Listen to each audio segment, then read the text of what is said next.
Je m'appelle Richard Taillé, je suis enseignant-chercheur à l'Université Savoie-Mont-Blanc et j'effectue ma recherche au LAPTH, laboratoire d'Annecy de physique théorique, où je travaille sur le problème de la matière noire. Je vais juste résumer en 2 mots le problème de la matière noire, ça va permettre de comprendre ce que je vais dire après.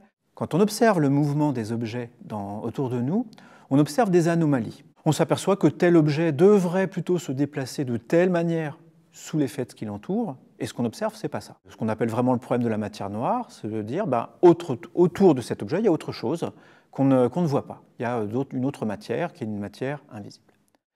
Une autre manière de répondre à cette question, de résoudre ce problème, c'est de supposer que l'hypothèse de départ n'est pas correcte, c'est-à-dire que les objets ne s'attirent pas vraiment tout à fait comme on pense. C'est un petit peu osé, dans la mesure où la théorie de la gravitation, a priori, c'est quelque chose qui est extrêmement solide. On pense aujourd'hui comprendre très bien comment est-ce que si je lâche une pomme ici, elle tombe, comment est-ce que la Lune est attirée par la Terre, comment les planètes sont attirées par le Soleil. On décrit vraiment de manière très fine le mouvement des planètes autour du Soleil, par exemple. Donc se dire je vais commencer à imaginer d'autres théories de la gravitation, ce n'est pas forcément évident. Pourtant, c'est historiquement ce qui a été fait. À la fin du XIXe siècle et au début du XXe siècle, on s'est aperçu que la planète Mercure avait un mouvement anormal. Elle décrit une ellipse autour du Soleil. Voilà. Cette ellipse, elle n'est pas exactement elliptique. En fait, l'axe de cette ellipse se décale au cours du temps, sous l'influence gravitationnelle des autres planètes. Et les scientifiques de l'époque se sont dit on va utiliser les lois de la gravitation pour calculer l'effet des autres planètes. Et ils se sont aperçus que ça ne permettait pas vraiment de rendre compte de cette anomalie-là. Et pour vraiment comprendre ça, il a fallu attendre le XXe siècle. Et en fait, c'est Albert Einstein, avec la loi de la relativité générale, qui était à l'époque une nouvelle théorie de la gravitation, et qui s'est rendu compte qu'avec cette nouvelle théorie, on rendait compte de l'anomalie de Mercure. Donc on peut se dire, est-ce qu'on ne peut pas rejouer le même jeu aujourd'hui ? On a tout un tas d'indices aujourd'hui, quand on observe autour de nous, qui nous disent qu'il y a quelque chose qui ne va pas, c'est le problème de la matière noire. Et est-ce qu'on ne pourrait pas rejouer ce jeu-là, de prendre la théorie actuelle de la gravitation, qui est la théorie de la relativité générale, et essayer de la modifier pour résoudre le problème.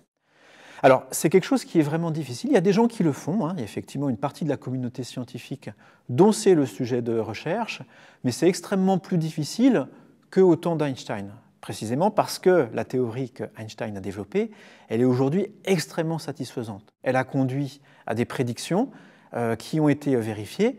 Par exemple, il y a quelque temps ont été observées directement des ondes gravitationnelles. Ça, c'est un phénomène qui vraiment découle directement de la relativité générale. Ce qu'on en a observé correspond exactement à ce qu'on attend expérimentalement. Donc si on veut changer la relativité générale, il faut quand même le faire de manière assez fine, pour pas que cette prédiction qui a été validée soit remise en cause. Donc il y a effectivement des scientifiques aujourd'hui qui essayent de créer, d'inventer des théories plus générales encore que la relativité générale, et qui permettraient de résoudre le problème de la matière noire. Alors en toute honnêteté, les succès de ces approches sont quand même assez mitigés. Alors d'abord, il y a quand même des succès, c'est-à-dire qu'on arrive à expliquer certains aspects de la matière noire avec des théories de la gravitation modifiées. Ce qu'on arrive à faire, ce qu'arrivent à faire certains scientifiques, c'est d'expliquer la matière noire dans les galaxies. Le problème de la matière noire se manifeste au niveau des galaxies elles-mêmes, c'est-à-dire que si on observe les galaxies, on s'aperçoit qu'elles tournent sur elles-mêmes à une vitesse qui est trop importante. Une façon de résoudre ça, c'est de supposer qu'il y a de la matière noire. Une autre manière, c'est de supposer que les étoiles interagissent entre elles avec une gravitation qui est différente que celle qu'on pense. Et il y a effectivement des moyens de le faire. Des scientifiques arrivent à écrire des nouvelles théories de la gravitation qui font ça. Quand je dis que le succès est mitigé, c'est que les scientifiques qui arrivent à faire ça sont obligés d'introduire une hypothèse qui n'est pas très naturelle.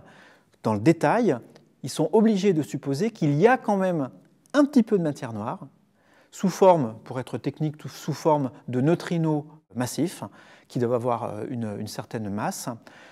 Et ça, ce n'est pas très satisfaisant dans la mesure où, si on veut se débarrasser du problème de la matière noire, ce n'est pas pour en réintroduire un petit peu derrière de toute façon. Donc cette solution-là, dans le détail, Elle ne satisfait pas tous les scientifiques. C'est peut-être un premier pas vers quelque chose de plus satisfaisant, mais pour l'instant, ce n'est pas terminé. Et il y a une autre raison aussi pour laquelle ce succès n'est qu'un succès mitigé. C'est que certes, il permet d'expliquer les rotations des galaxies, mais le problème de la matière noire se manifeste à d'autres échelles. Il se manifeste à l'échelle des amas de galaxies, donc une échelle plus grande, et à l'échelle de l'univers tout entier, à l'échelle de la cosmologie. Et ça, la solution dont j'ai parlé tout à l'heure ne résout rien du tout à ces échelles-là. Alors on peut se dire qu'effectivement, on a vraiment une piste intéressante qu'il va falloir creuser, donc arriver à rendre cette solution qui n'est que partiellement intéressante plus satisfaisante. Donc il y a des scientifiques qui font ça, donc c'est le sujet de recherche. Soit, effectivement, on considère que la gravitation modifiée dont j'ai parlé avant est une bonne solution, et on continue à essayer de la modifier différemment pour rendre compte du problème de la matière noire à toutes les échelles.